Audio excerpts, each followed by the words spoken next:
Alors, tout conflit a plusieurs causes. Les conflits ont une dimension religieuse, c'est évident, puisqu'il y a l'opposition entre le nord musulman, qui est sous les contrôles des Haoussa, des Peuls, des Foulani, par rapport au sud, qui est davantage chrétien, avec le fait qu'il y a des divisions également entre le sud, l'est qui est plutôt Igbo, et le sud en partie Yoruba. On a donc des clivages qui sont des clivages en partie religieux, on a des clivages ethniques qui existent, on a des clivages politiques mais qui sont plutôt liés au rôle des militaires par rapport au rôle des autorités civiles. Actuellement, on a un régime civil au Nigeria. Et puis, plus fondamentalement, le grand enjeu du Nigeria, qui est une puissance pétrolière, c'est la répartition de la rente pétrolière entre les différents États. Il faut savoir que le Nigeria est un État fédéral et que chaque État contrôle une partie de la ressource pétrolière, et donc les enjeux sont évidemment également des enjeux de partage de la manne pétrolière.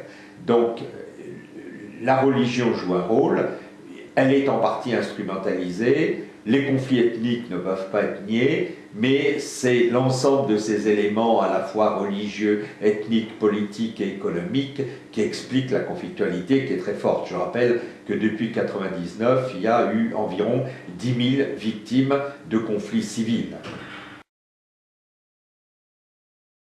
Effectivement, il y a 12 États qui sont musulmans et actuellement où il y a la charia qui a été instaurée.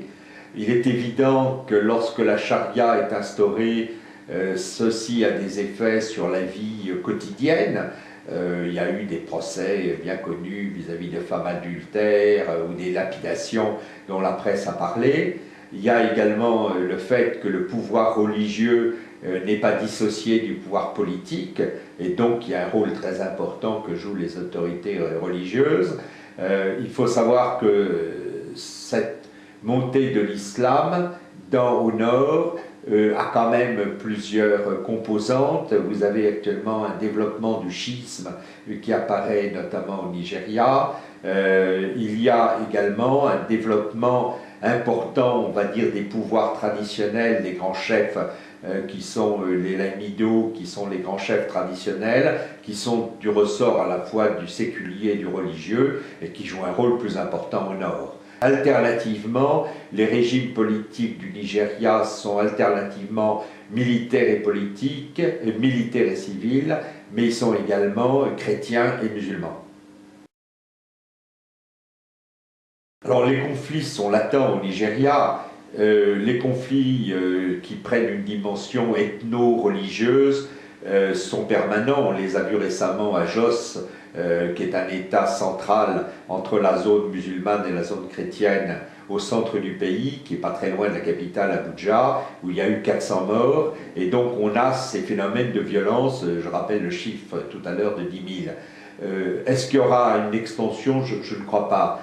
Il y a des zones de très forte insécurité actuellement au Nigeria, mais c'est lié essentiellement au pétrole. C'est ce qu'on appelle le mouvement du delta du Niger, où une partie des rebelles siphonne le pétrole, rançonne les compagnies, reçoit en partie le soutien de la population parce qu'elle se prend à des compagnies pétrolières qui ont pollué ou qui n'ont pas suffisamment redistribué la manne pétrolière.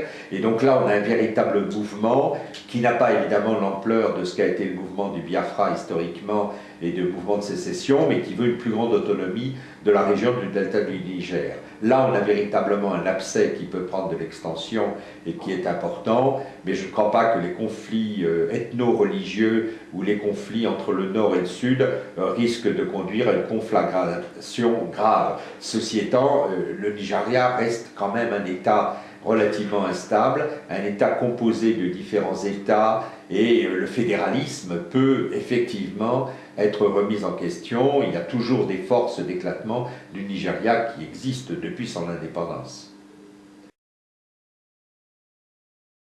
Le Nigeria est évidemment une puissance régionale potentielle, celle qui pèse fortement avec 130 millions d'habitants, avec ses réserves pétrolières au sein notamment de l'Afrique de l'Ouest, la CEDEAO, mais en même temps c'est un géant au pied d'argile, c'est un pays extrêmement instable, c'est un pays qui n'a pas la possibilité d'avoir la diplomatie, la force militaire correspondant à sa puissance démographique et économique, et donc pour l'instant c'est plutôt un facteur d'instabilité dans la région qu'un facteur d'hégémonie stabilisatrice au sein de la région d'Afrique de l'Ouest.